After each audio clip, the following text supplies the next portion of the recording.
God, it's Friday, finally. I have had exactly 0 hours of sleep, but that's okay. I stayed up for the Ryder Cup. It was a absolute disaster. USA looks quite pathetic, a little hungover. I don't know what happened over there, but I have a very exciting guest with me, my dear friend, Dave Kluge of Football Guys. How's it going, Dave? Good. Longtime friend, like longest lasting friendship in this industry. He and I met when we were both just wee little babies, having no idea what we were doing. And look at us now. How fun. Yeah. And for people that don't know, at one point we were at the same company. We both ended up leaving and we started a show called Our Friday Show. We planned on naming it something else, which is funny, but then we just never got around to it. And it was a blast. We had a bunch of guests on. It was a really, really good time. I missed it. It's hilarious looking back to, like, we literally had no idea what we were doing. We didn't have a YouTube channel. Yeah. I didn't even know how to upload a podcast. So we were just streaming live to Twitter on Friday afternoons. And like, if you were there to catch the show, awesome. And if you weren't, tough luck. You know, maybe you can find us next week at 2 p.m. on Friday. And that was it. Like, you had to catch it live or not at all. That was good times. Really. Yeah, and that's what we were just streaming. And I'm Stephie Smalls. And thank you for tuning in to Our Friday Show. Thank you. Oh my goodness. Got the feels flowing. Yeah, it was a blast. Honestly, if you ever want to go back, Dave has a bunch of those episodes on his YouTube, and there's a lot of really valuable information. I can't say that Dave and I are very polished by any means, and Dave has polished himself far more than I have, which you probably would expect for the people that are listeners of this show, but it is very funny to go back and look at that. Yeah, I mean, like I said, we didn't have any idea what we were doing. I was working with a microphone I bought off Facebook Marketplace for $20, and we were just reaching out to random people. Hey, Matthew Berry, want to come on the show? Yeah. Hey, Adam Rank, want to come on the show? Marcus Grant, and people just, for whatever reason, were saying yes. And yeah, it was a fun summer. Yeah, I spent time stressing you out. We would always record at 4 o'clock. I'd text Dave. I was at the mall at 3:15. I'm like, he's like trying to do an audio check. I'm like, I'm going to get a new shirt. So he doesn't have to deal with me being stressful. But or drunk from a bed in Mexico. Do you remember that one? Oh my gosh! You were just like double fisting margaritas in your hotel room. Yeah. We had some good ones. Yeah, I did Miami. Colombia, that's right. Yeah, right off a plane from Miami. No makeup, hat on, just ready to rock and roll. But let's talk about football. That's why we're here. Thursday night football, initial reactions, feelings. You are a Bears fan, as people can see the helmet behind you if they don't follow you. What are your feelings about these two teams? Well, first of all, I want to say I'm a Bears fan, but I'm not a Packers hater. I'm not a Vikings hater. I'm not a Lions hater. I say all the time that like fandom should be a pleasant experience. Like it's so weird to me when fans put more energy into hating their rivals than they do to liking their teams. I don't know if I'm a mature fan or if I'm just like an apathetic fan, but I don't get down on losses. Like it is what it is. I can just shrug it off. After getting beaten for 30 consecutive years, like my entire life, watching this Bears team just be terrible, I'm very apathetic in my fandom. You're also not an NFC East, so you might feel differently if you have to go against the Cowboys and Eagles every year. But, you know, you've tasted success. Like, you guys as Giants fans, you've won 2 Super Bowls. Like, you know what it feels to be atop that mountain. I've just been let down year after year after year. So I think that's why so many Bears fans are fantasy football analysts, because you can't keep putting so much energy into Bears fandom. So you just focus on fantasy football instead. But last night's game, you know, I've actually kind of been a Packers fan this year. And I know that sounds crazy, being a Bears fan, but I was buying heavily into this offense in the offseason. And I wasn't sure how Jordan Love was going to look. I mean, he's looked drunk like every single time he steps on the field. Like, just he is a wild. And all of a sudden in the third quarter, he's like, "Oh crap, I'm playing football." Yeah, and it's the same thing we saw last week, but I was buying into it because of the offensive system he was in, and like we never really saw that with Aaron Jones. It was Aaron Rodgers, sorry, just kind of playing hero ball and like putting this team on his back. But then this year, you know, the investment that they made in Jaden Reed and the investment that they made in Luke Musgrave, and then of course Christian Watson in year 2, hoping he'd take a step forward. Romeo Doubs looked really good last year. So I was kind of buying into all of these players. And then because of that, you know, you buy the milk, you want to buy the cow. I was buying into Jordan Love as well. Yeah. And it's looked pretty good so far. And then the Lions, you know, that's another offense that I really wanted. Amon-Ra St. Brown was my wide receiver 6 coming into the season. Pretty happy with that outcome so far. But what I got terribly wrong was how these running back touches would shake out. And Steph, I don't know what your kind of preseason take was on this backfield, but I've been ripping my hair out. I mean, I fell for it. You know, we really saw it's Jamal Williams and DeAndre Swift Literally. 2.0. And like, we should have known it. The writing was on the wall, but I tricked myself into like, well, draft capital and Jahmyr Gibbs can do all I these things. know. And it's just the same thing we saw last year. Right. And in our defense, we've seen what these running backs that do get drafted very high, how successful they are, especially that rookie year. We've seen that over and over again. So I think that the process was right for everyone that was like ready to draft him where we were taking him. He got a little bit towards the end there. It was like everyone we need a cut. Let's take a breather for 1 second. He hasn't even hit the field. I'm not really sure where he's going to fit into this, but I think that it's just Jamal Williams over and over again. And I think you're going to find me betting Montgomery for 2 touchdowns every single week now, because that's what happened. And Vegas didn't quite catch on because every week they were anticipating Swift would finally get involved. I hope that they do get, and it's interesting because I don't know that the Lions have needed him yet. And I think we talked about this a little bit briefly last night. What did they need him for, really? You're beating the crap out of his team. They haven't really had to play from behind quite yet. They don't need him. And he's this new toy. And I kind of think there's something to him. All the fantasy world doesn't like this, but keep him healthy. Like he's so young. You paid Montgomery, run him to the ground. Like I get it, kind of. And Montgomery can handle that workload. I mean, he's got that build where he can just slam between the tackles 35 times and he'll get bruised up and he'll have some limited practices during the week, and then he'll go out next week and he'll do it all over again. You don't want to do that with Jahmyr Gibbs. You run him through the tackles 35 times on a Sunday, he's going to be in a wheelchair for the next 3 weeks. Like, he cannot handle that type of workload. So I think what they're doing is totally fine. Now, like I said, I was wrong in the preseason, but I'm quick to adjust when I'm wrong. After the first couple of weeks, I saw how things were shaking out. I was one of the few guys that had David Montgomery. As soon as they said he was active, I put him ahead of Jahmyr Gibbs in my ranks. And I was starting him everywhere last night because this is how it's going to be. And we're looking at this Detroit Lions team, which is very good on defense, great offensive line. They're great at controlling the clock. They're not going to play from behind often. So we might see a handful of games where Jahmyr Gibbs is getting more touches than David Montgomery, but those are only going to be when the game scripts dictate it and they're playing from behind. And how often is that going to be? Like, you look at the Lions schedule, maybe 2, 3, 4 times this season, they'll be playing largely from behind, because even if it's a 1-score game, they're going to want to stick to what they do best and just pound the rock with David Montgomery. So it's going to be tough sledding for Jahmyr Gibbs. Really exciting player, spark plug. You can say all those things about him, but for fantasy. Yeah. I don't think it's going to be as extreme, and I want to talk to you about him a little bit later. I don't think it's going to be as extreme as this Kyle Pitts scenario that we are seeing unravel in front of our eyes. It's very painful. Similar. It's similar. It is similar. I am telling myself and manifesting. We're into manifesting now, Dave. It's been a while since we've done the show. So I'm manifesting that it won't be as bad as the Kyle Pitts scenario.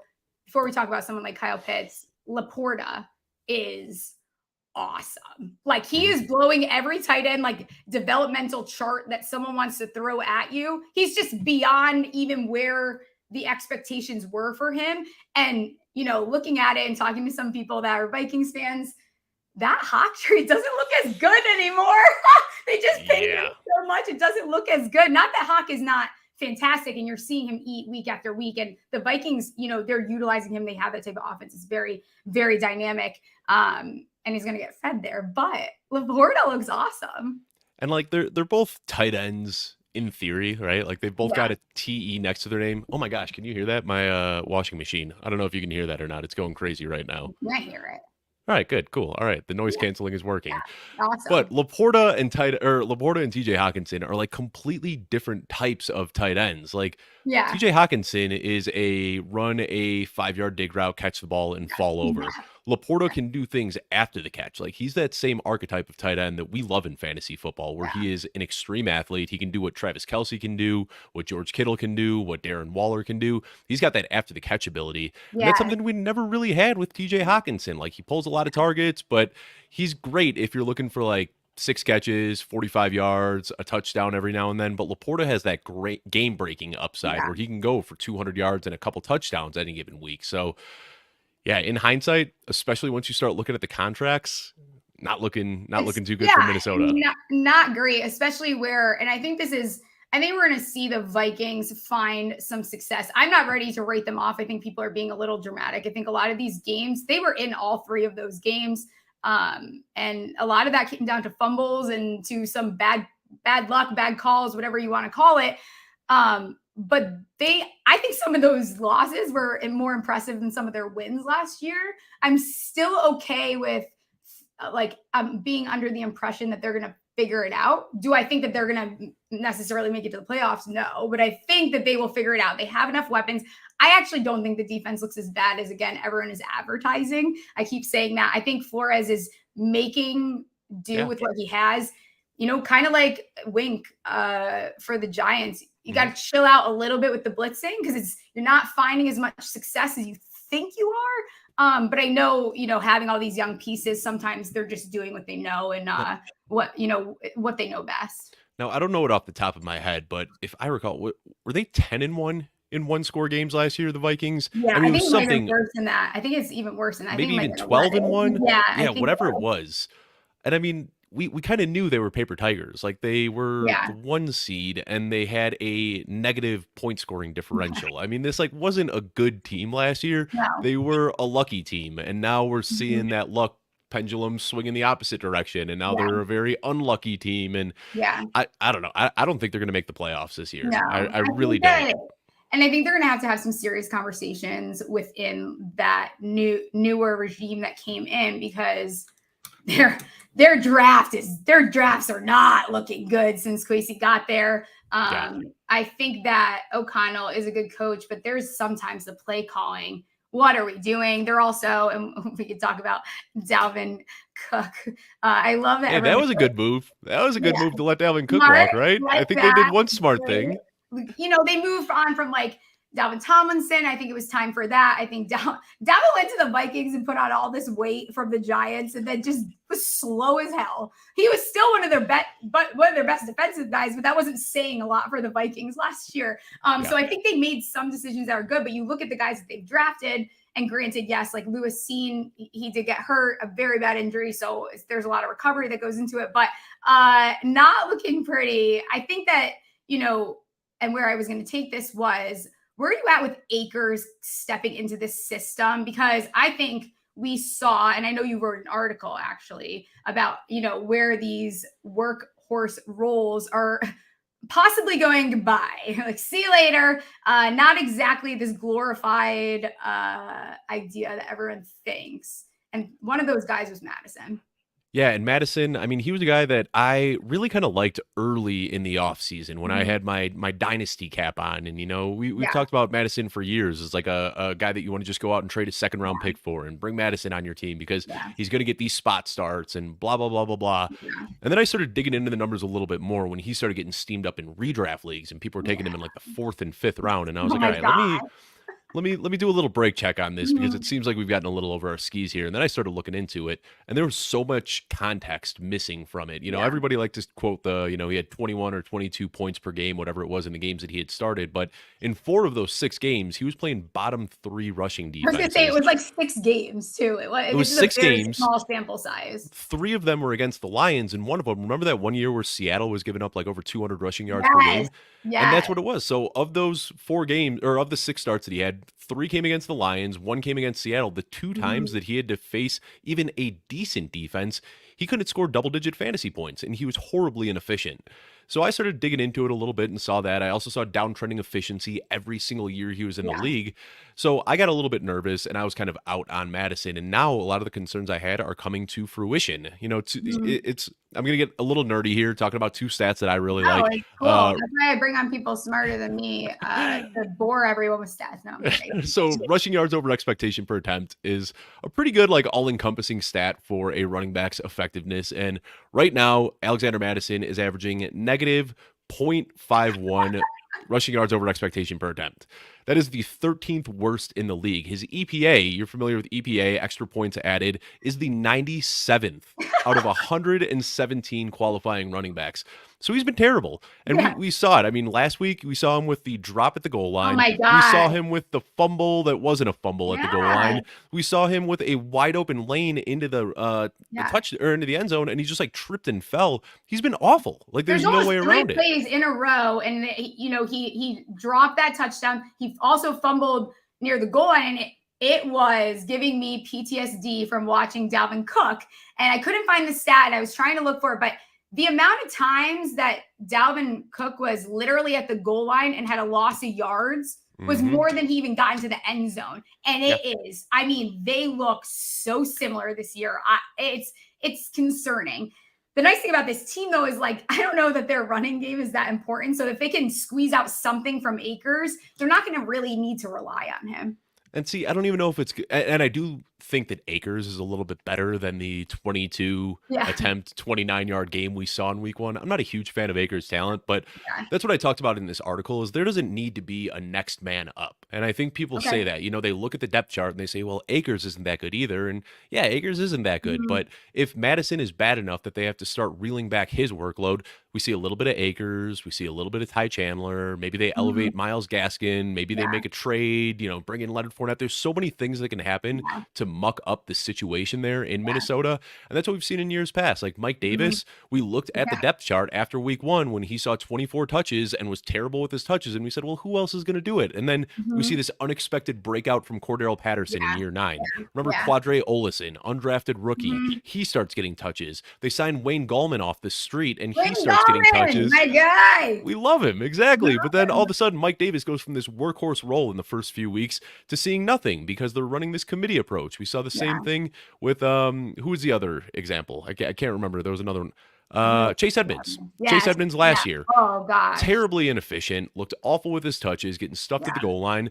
And we looked at the depth chart and said, well, they have to keep giving it to Chase Edmonds because they don't have anyone else.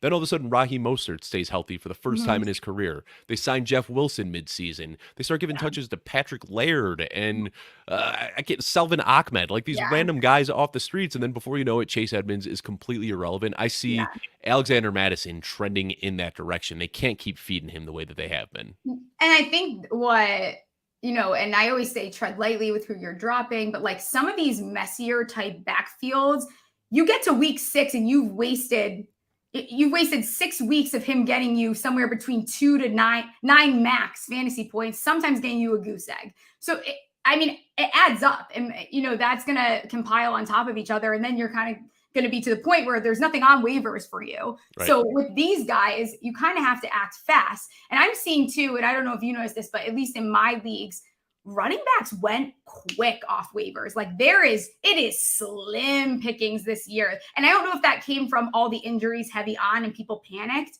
but I mean, there is nothing out there. I know you also there was 2 other guys in that article. Rachaad White is one, and people are very excited about Rachaad White the rest of the season. I feel a little differently about it. He stinks. I mean, he's just not a good football player. Yeah. I hate to say it. I wasn't a big fan of him when he was coming into the league. Last year, Leonard Fournette, who everyone talks about like, oh, dusty, washed up, terrible Leonard Fournette. He had better efficiency metrics almost across the board than Rachaad White. I talked about EPA. You know, I said there were 117 qualifying running backs for EPA. Alexander Mattison was 97th out of those 117. Rachaad White is 117th. Dead last across the board in EPA. He's been a massive liability. I mean, it's just, you know, the Tampa Bay Buccaneers, their offensive line isn't doing him any favors, but he just looks terrible. And this is another one of those situations. You look at the depth chart and Sean Tucker, a lot of people don't even know who he is. Keyshawn Vaughn has floated around the league, or not floated around the league, but stayed with Tampa for a few years and hasn't done much. But this could be another situation where Leonard Fournette signs up, or Mike Davis, who has been working out with teams suddenly. And I just don't think Rachaad White is going to maintain the workhorse role. The good news for Rachaad White is he is good as a pass catcher. So maybe they reel back his rushing attempts and just let him cook as a pass catcher, which can kind of help him out a little bit. Kyron Williams, kind of the same way. I mean, these guys do still have outs where they can lose a lot of snap shares and still be relevant in fantasy. But the range of outcomes gets a lot thinner as they lose snaps and lose touches. So, Rachaad White, Kyron Williams, Alexander Mattison, these are all guys that I'm trying to get off my team. If I can get any sort of return for like a top 24 running back, I'm taking it. Yeah, I'm with you on that. And I've been having a hard time moving. Like Rachaad White, I got to get off one of these teams. With Williams, too, I don't know. You know, the Rams sent off Akers, which I think there was trouble in paradise there. This is old news. He and McVay, I think they have like personal beef. They got beef. I don't know what happened. I Yeah, don't know it's who made weird. out. Someone made out with someone's girlfriend. Like, I don't know what happened, but they have beef for sure. And you saw that Cincinnati game, like they completely abandoned the run versus Cincinnati. It was a bizarre move.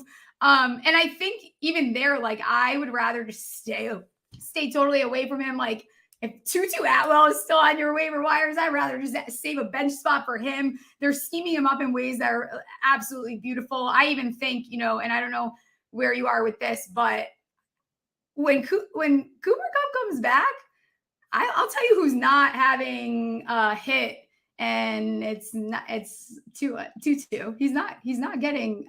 It's going to be Puka, and people are not going to be happy. That's what I'm worried about. Yeah, and I think Kyron is another one. Like Kyron getting his 8-10 targets per game. That's gone when Cooper Kupp returns. Like right now, they are giving him the ball out of necessity. But Tutu's been great. I talked about him as my start of the week. People are blinded right now by what Puka Nacua is doing, but Tutu Atwell has looked phenomenal so far. Last I saw, I think that he is 14th overall in receiving yards. But what really jumps out to me is his consistency. He is one of 12 players that has seen 8+ targets in every single game so far this season. I mean, they are consistently getting the ball in his hand. And like I said, people are blinded by the love for Puka Nacua.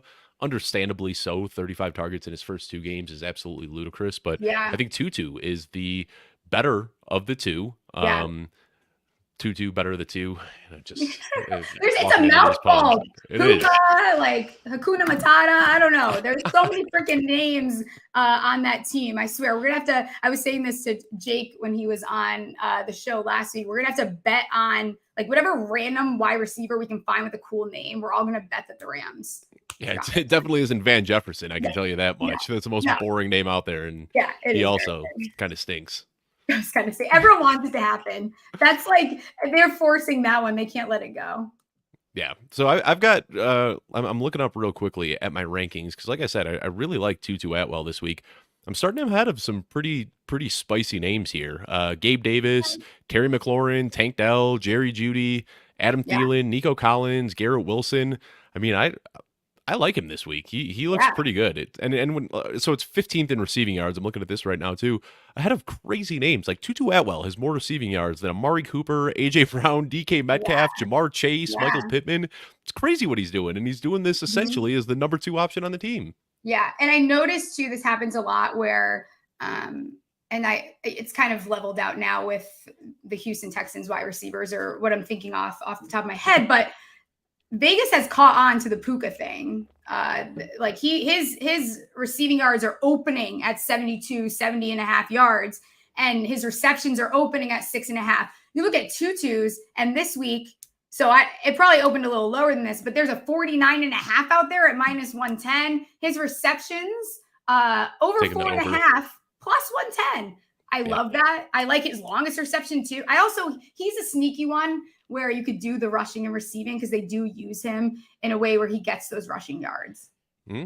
And we've seen some of that with Puka as well, but I think this team is best when they have 2 good wide receivers, and it's been Cooper Kupp shouldering the load for so long. But look back 3-4 years with Jared Goff there when they had Robert Woods, and you can kind of see some similarities in Tutu's game. He's like a mini Robert Woods. Like he does a lot of the same things with the jet sweeps and the things after the catch and whatnot. So I'm with you. I think that Tutu is going to be the wide receiver 2 here when Cooper Kupp returns. Yeah. He out-targeted him last week, and he was the one that got the touch on the rushing touch as well. And then he had a touchdown that was called back on a penalty. That was a touchdown. Yeah. So I think Tutu is going to be the guy here. I don't want to discredit what Puka Nacua has done at all. But I think he took people by such surprise. A 5th round rookie, what he did in the first 2 weeks, and then the Bengals made a concerted effort to say we're not going to let Puka beat us, and Puka didn't beat him. And the Bengals don't have that strong of a secondary. So if the Bengals were able to shut down Puka Nacua, other teams are going to have his number as well. Where Tutu's the one with the blazing speed that can get behind a defense, can do things after the catch. So it was kind of, I think you and I both cracked a lot of Tutu jokes when he came into the league with how tiny he is, but kind of like it now, kind of warming up to Tutu. It reminds me of a tutu, like wearing a tutu. He's like a little ballerina, but he's so fast. And Oh my God, what was I going to ask you? Oh, you know what I want to ask you? Because you're a Bears. Well, you're a Bears fan, but you're not like a crazy Bears fan. So you've seen the Bears make questionable decisions when it comes to drafting quarterbacks Yeah. historically. Hmm. It's kind of something that you've probably lived through for your entire life almost. Yeah. Yeah. So checking Yeah. in, where are we at with Back to Justin Cade McCown. Fields? Yeah, yeah. Where are you at with Justin Fields? Because I can't do another couple weeks with only 11 points. It's just not, I can't do it. And I know you and I, like, we stuck our chest out all summer long. And I'm like, crap. So I just want to say, I was a big Justin Fields fan coming into 2021, or I'm sorry, 2022 as well. Like I was pounding the table Yeah. for this guy, caught a lot of flack for it, and through week 4, it looked like a terrible, terrible call. He was the QB 31 in scoring weeks 1 through Yeah. 4, Yeah. and then from week 5 onward, only Patrick Mahomes and Jalen Hurts outscored him. So we're kind of seeing something similar right now, where last year to start the season, he was trying to play within the confines of the offense. He was staying in the pocket. He was trying to take the short, easy throws, and then got to a point in the season where he just said, screw it. I'm just going to do what I do best. I'm just going to throw piss missiles deep Yeah. downfield. I am going to run the ball every single time I can. And that is the role we want to see him in for fantasy. So I'm not willing to completely throw in the towel on Justin Fields yet, but this is very much so a make or break week for him. We just saw Denver get absolutely gouged by Miami. I mean, this is not a good defense. They have twice as many missed tackles as the next closest team in the league. Yeah.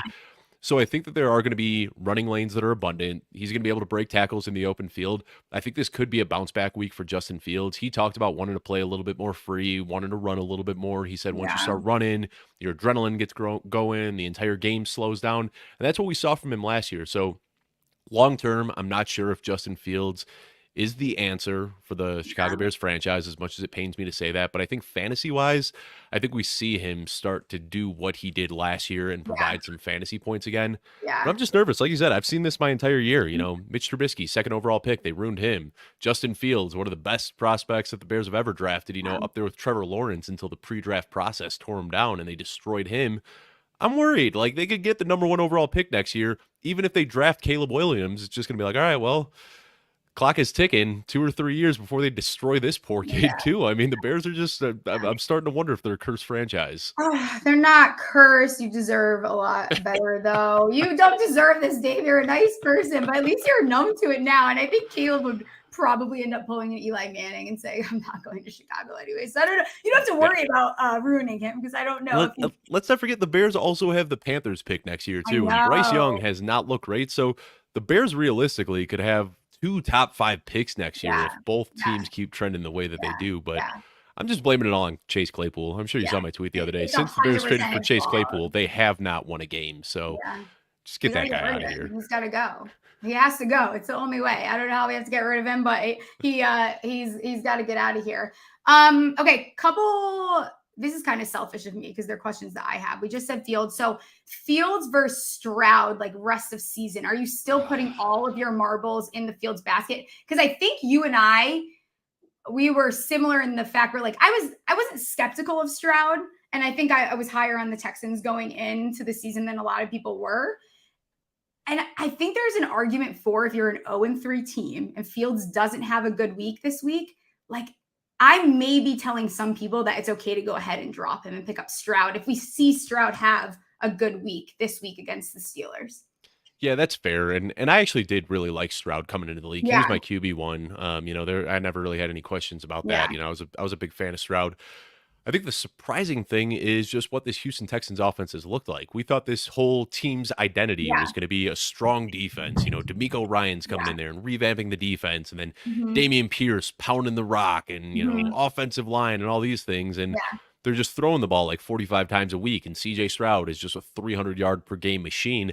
So I definitely didn't expect that. I don't know if it's sustainable, but at the same time, if you look, there are only 3 quarterbacks in NFL history besides CJ Stroud who have thrown for 300 plus yards in their first 3 games, and it is Patrick Mahomes, Cam Newton, and Justin Herbert. So you can't fake being this good. You know, if you're doing this, even if it is a small sample size to start your career, if you've looked this good through your first 3 weeks, you're probably a pretty good quarterback. And it's not like he's surrounded with talent. I don't want to Yeah. discredit Justin Herbert, but like Justin Herbert had Mike Williams and Keenan Mhm. Allen and Patrick Mahomes and Travis Kelce and Tyreek Hill. CJ Stroud is doing this with the corpse of Robert Woods. He's doing it with Yeah. Nico Collins, who no quarterback has ever been able to elevate. He's doing it with a rookie Tank Dell, who has looked very good, but these aren't like premier weapons. Like Stroud is elevating the talent around him. I'm a little bit skeptical to drop Fields for him yet because CJ Stroud doesn't have Mhm. that rushing upside, and we Yeah, it's haven't good. seen a floor game yet. We've seen him Yeah. playing from behind and airing the ball out a lot.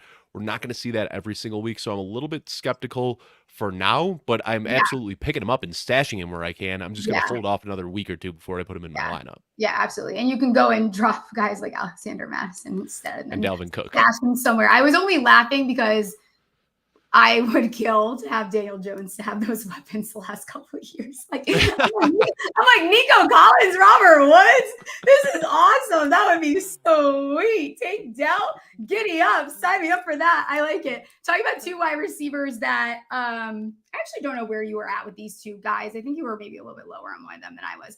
Treylon Burks or Jahan Dotson rest of the season.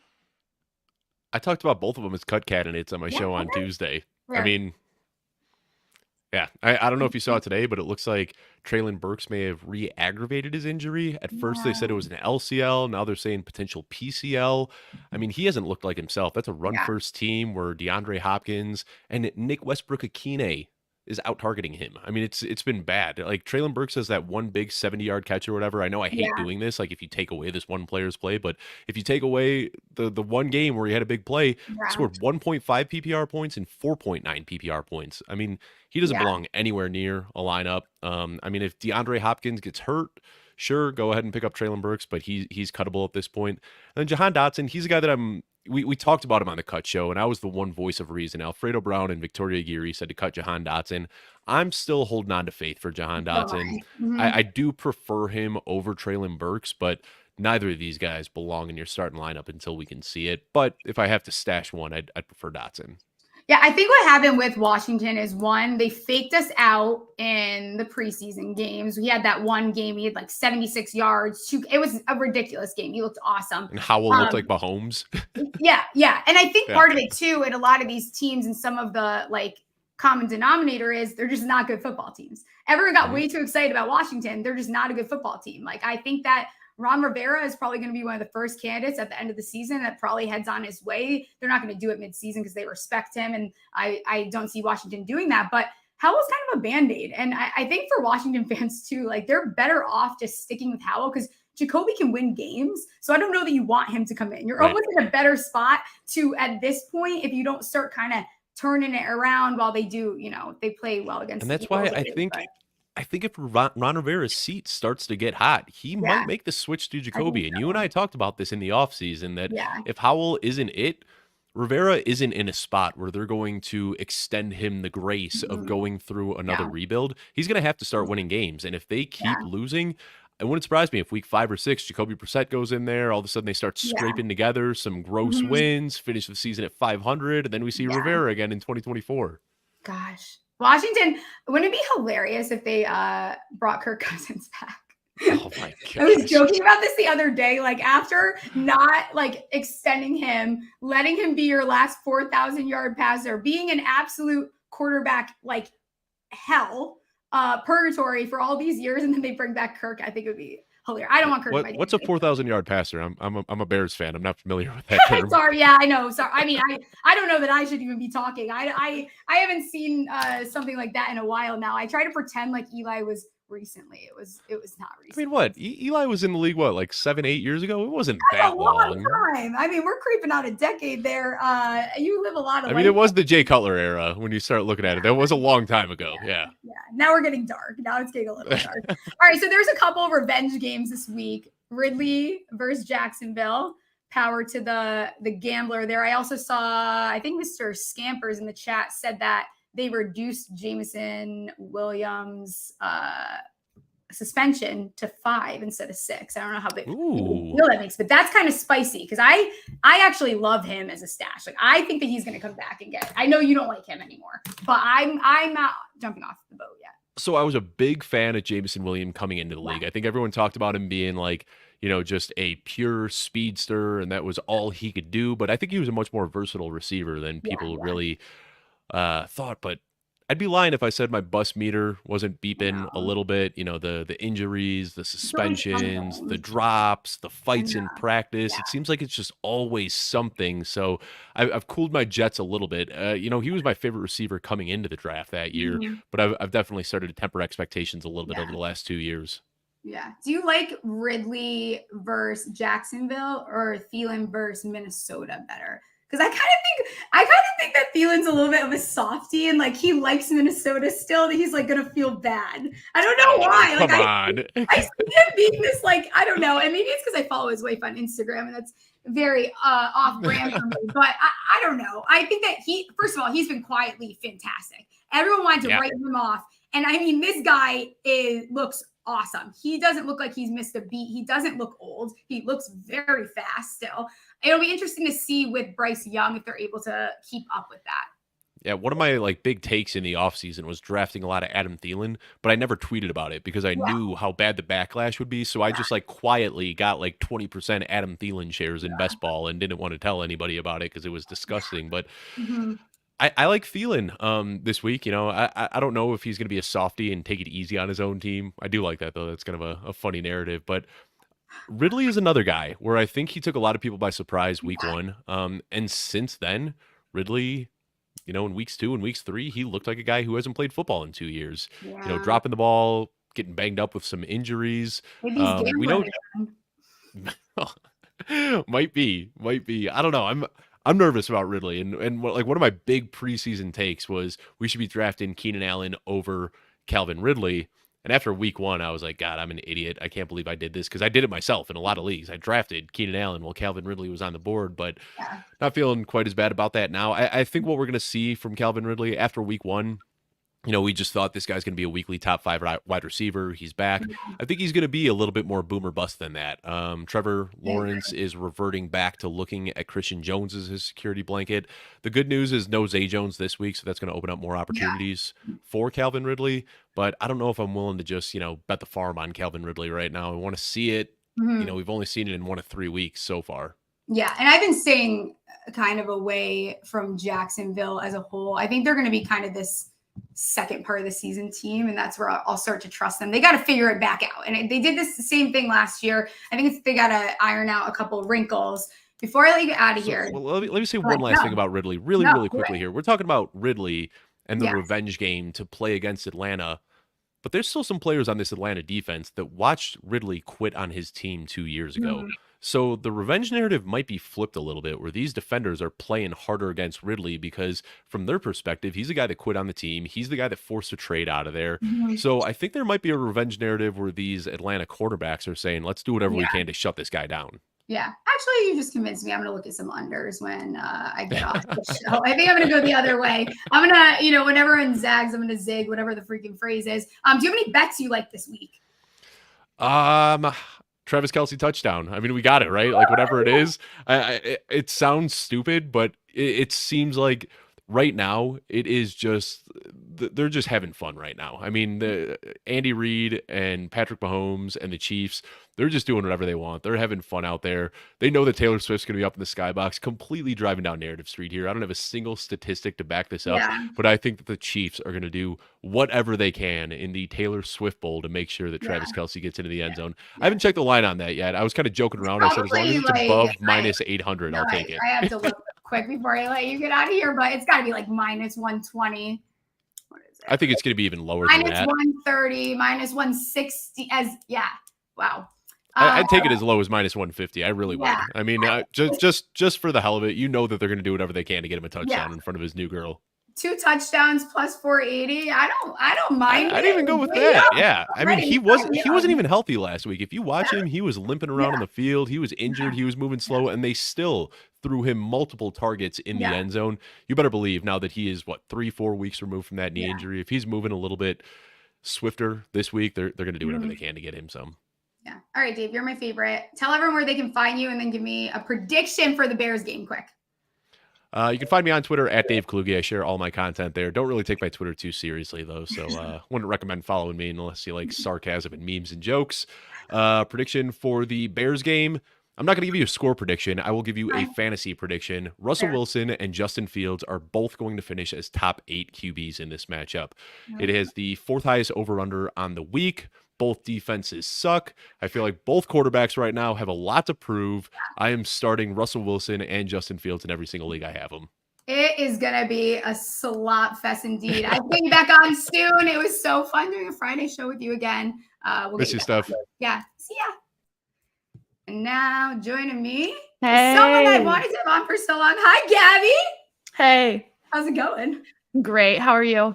I'm good. It's Friday. I have a drink in hand. Oh my God. What a great Friday. Yeah, that's all you need, right? How do you feel with the Taylor Swift stuff? How do I feel about Taylor Swift? Talk to another girl about this that's like in the sports world. Like, where are you at with this? Because it's getting a little out of control. Okay, yeah, it's very overblown in every way possible. But at the same time, if you're like a company or something, I'm doing anything I can to get the clicks from that, right? Because these people are just so easy to get to that moment. Oh my gosh, they're going to be able to get some of these like girls that don't have sportsbooks accounts. Like they're going to be going on and betting Travis Kelce. We have like FanDuel has a Travis Kelce freaking section. It's called like Kelce. Do you want me to read you some of them? Yeah, that's funny. Are they? Oh my God, so, this is such bait. Look at this. I know. It's called Prop Stars for the game. Okay, yeah. So the first one is Friend Zone. Travis Kelce did not score a touchdown. No. There's also one that's called Plot Twist. Zach Wilson to have 300 plus passing yards. Oh no! See, red. Chiefs to win by 22. I mean, there's like 10 different ones. They're all really funny. Oh my gosh, I have to go through those. That's actually hilarious.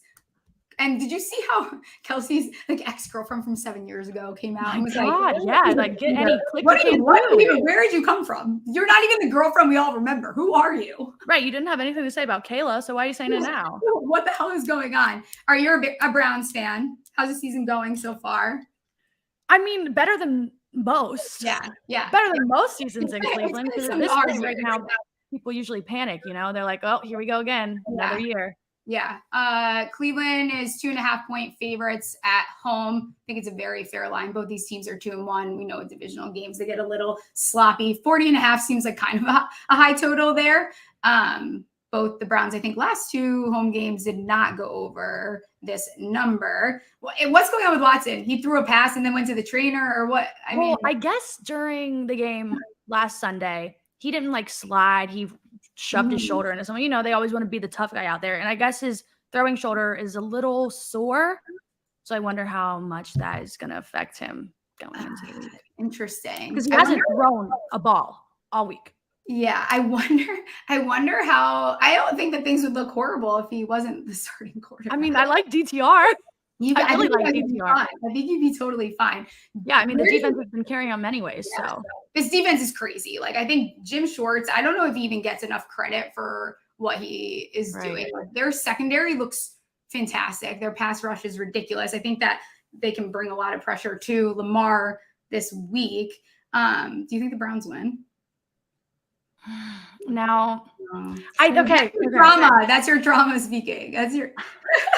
In my mind, they probably don't win just because I'm so conditioned as a Cleveland fan to think the worst at all point in time. But everyone everywhere is thinking the Browns are going to win. So that also sways me to the Ravens too. God, and it looks like money is coming in on Baltimore. I think I like Cleveland in this spot. I get the narrative that Baltimore is kind of like a get right spot. They're still pretty banged up. And I think that if Cleveland can hang on to like this momentum, maybe we'll be in luck. They got to contain Lamar Jackson though. His rushing yards like really low. And I mean, as long as our offense doesn't turn the ball over a million times, we have a chance. Yeah, we can't be making mistakes kind of like the Steelers game. That was a bad one. That was wrong. That was hard to watch. Yeah, I'm going to be honest. It got a little slow. It's not good. Yeah, and for that reason, anytime I get Watson to throw an interception at plus money, we're going to take it. So plus 135 for that. With the AFC North, is there a fan base you don't like compared to some of the other ones? Like, who is more? like you don't like as much? Because you go to all these stadiums, you go to the tailgates. Like, what's the best environment, I guess, like as far as the AFC North goes? I'm gonna be biased. Okay. But if you go to a tailgate in Cleveland, it's an experience. It's like something that you haven't seen. Yeah. Yeah. I have to get there. But I've had a great time at every single stadium with every single fan base. Maybe not online, but like in person, they're all really nice and fun.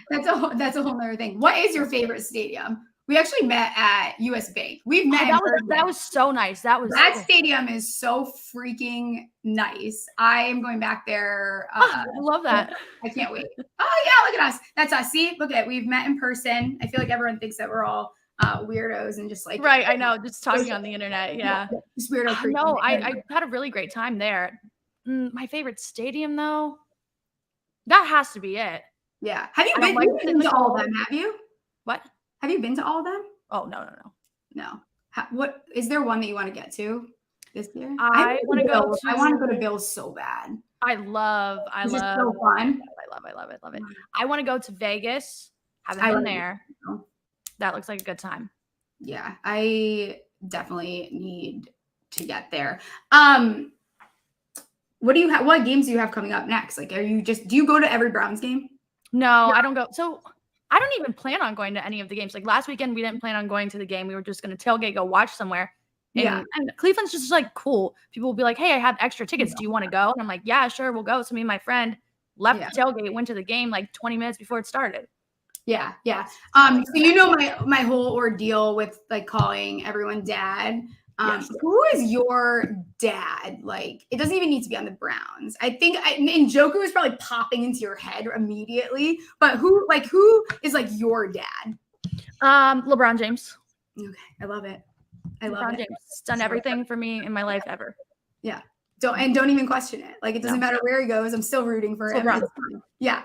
Do you go to a lot of Cavs games?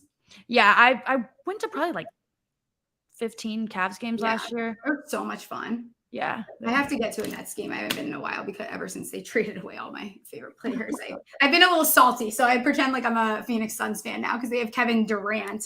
But Mikal's pretty good. Yeah. Yeah, it's just you know what? It's not the same though. It's not the same. It's not the same. I was there a couple of years ago for the Kevin Durant over the line game 6, and ever since then I haven't been the same. I can't do it. I gotta have one. I need one team that's going to disappoint me, and the Giants are doing a really, really good job week after week. So I can only handle so much. See, that's how I feel about like Donovan Mitchell. I'm like, he's not LeBron. No one's ever going to be LeBron. So. No, not going to happen. Do you have any bets you like this week? Anytime touchdown bets? Jamar Chase is finally going to score a touchdown. It's time. He's going to do it. Yeah, it's definitely time. I actually even like JJ to get in twice this week. I think we're going to see a lot of these guys that everyone's like, oh, where are the touchdowns? Like, I think this is going to be. It's coming. It's coming. I'm even going to do something I never do because I cannot stand him. I'm going to bet Zeke to get into the end zone. Oh, no. And his former team, just because I'm petty. And I know that there's also one other person pettier than me, and it's Bill Belichick. And I think that he's going to make sure that kid gets into the end zone. I like that. I like that a lot too. Yeah. Yeah. Who do you think? What about the Browns Baltimore game? Like, if you had to pick at any time. Lamar Jackson, anytime touchdown. It's easy money, right? And I think the Browns defense is going to be fine, but they've done so well. Like, something's got to give. Yeah. You see, again, that's your Browns trauma. I know. I can't help it. Happen. Yeah. It's like so bad. Damage forever. No, I think Lamar's going to score. He always gives them a hard time. Like, one time I went to a game in Baltimore, Browns, Ravens. Lamar threw 4 interceptions and they still won. So, like, it's awful. It's so bad. And I have this opposite where the Giants always do this thing where they look so bad and they're getting their ass completely beat. And then all of a sudden they're like, oh, fuck, we're playing a football game. Like, let me just forgot. Yeah, no, let's try now. Where were you? Like, where were you the other 3 quarters? And why are you stressing me out like this? It's awful.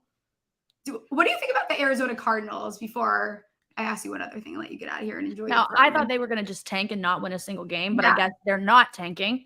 I like Josh Dobbs a lot. I love him. I don't know what he's like a great guy. Yeah, he's got swag. Like, he has a good aura. Like, I'm about it. Yeah, Josh Dobbs is a good guy. smart guy, scientist. Now he's a starting quarterback. They finally got him a jersey at the team shop. Like he's having a good time. Yeah. And you know what? And even when they asked him, they're like, when Kyler comes back, he's like, it's all right. I'm not really worried about it. Like, I'm just gonna do my thing, win some games, not a big deal. Is there another team that surprised you this year? I mean, the Vikings are really bad. Yeah. But I don't know if that's a surprise. I think, and I was saying it earlier, like this is the last week I'm going to say they're going to figure it out. Like I need them to actually be like dominant and not make so many mistakes because they're making the most boneheaded mistakes you've ever seen. The fumbling is out of control. Like, what are you doing? There's like 4 games. Yeah. I honestly, I feel bad for Vikings fans. I don't know how you sit there and deal with it like year after year. That is so painful.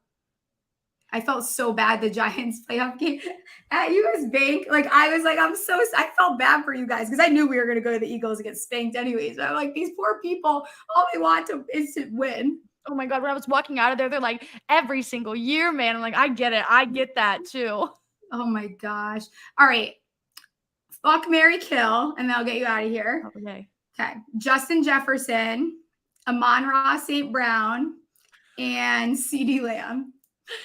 Oof. Okay. Well, we're killing. He's got to go. St. Brown, you got to go. We have you're gone. He's gone. It's time. He's gone. Yeah. Great football player. Had a great game. Awesome. Gone. Yeah. See ya. Neither are really awesome. We're gonna CeeDee will go fuck, and we're gonna marry Justin Jefferson because you know why? He's gonna get a lot of money. He is. He's about to get a freaking bag, and I can't wait. God. All right. I'll let you get out of here. Tell everyone where they can find you. If you guys don't watch her show, please go do that. You guys, it's easy to find her. You've probably seen her on your timeline. Yeah, you guys can find me every social media platform that there is to search someone at Goudy, GABBGOUDY. I'm everywhere with that. Look on FanDuel. Sometimes it might be there. Yeah. And that, we'll say you stay roasting all of our little trolls. My favorite one recently, someone called me a pretty bimbo. I haven't been called a bimbo. Honestly, I would take that as a compliment. Hey, I'm like pretty bimbo. And you also have the same as me where we have some degrees behind us. We're not exactly dummies. Yeah. So just assuming that we never watch football. It's very adorable. But all right, we need to play in a Cleveland game. I'll get you back on soon. Go have some drinks and I'll talk to you later. Yeah. Enjoy your Friday. Thanks. Yeah. All right, producer Ryan. Hey, I'm still in the hostage situation in the in the Airbnb. When are you getting back? I will be back on Sunday. So Monday's show, I will be back in my checkerboard room, sounding better and looking less like I'm being held hostage somewhere. Your hair looks great. If you're still watching, subscribe and like the video too. I should do a better job at the call to actions here, but I appreciate it. No worries. And your camera looked better today. It didn't go out of focus as much. Did you set up your new camera? I stopped moving. I picked up my Adderall script and stopped moving. That's what happened. It's nothing crazy. Yeah. You didn't set up your new camera though. No, I tried and then I got frustrated. We're gonna have to have a whole little. You and I are just gonna have to figure it out. All right, we got a question starred here from Carlos Rodriguez. Just found you. Wait, I'll show this. Just found you all on fantasy football on YouTube Live. When you search fantasy football on YouTube Live, so thank you for finding us, Carlos Rodriguez. I started Musgrave last night, so I need someone to score big. Should I start Madison or Kane? Man, honestly, at this point, if you're telling me you need someone to score big, you're not putting in Madison because I don't know. He looks horrible. Like he really does not look good. And I have been a Madison apologist for years and years and years. I was going out and buying him in Dynasty before they even moved on from Dalvin Cook. But I think that A-Chain, while he's not the first in command there, they're going to put him in. You don't put up that amount of fantasy points and not get used. And not that it's about fantasy points, but even his stats alone. I know that game got out of control, but they have a lot of weapons over there. And I think a majority of the Miami players are must starts. Great. All right, let's get you out of here and start drinking. Yeah. So thank you everybody for tuning in. We'll be back on Monday. Anything else? No, I think that's it. All right, let's get out of here. You guys. Watch him make it, break it, break it, break it down.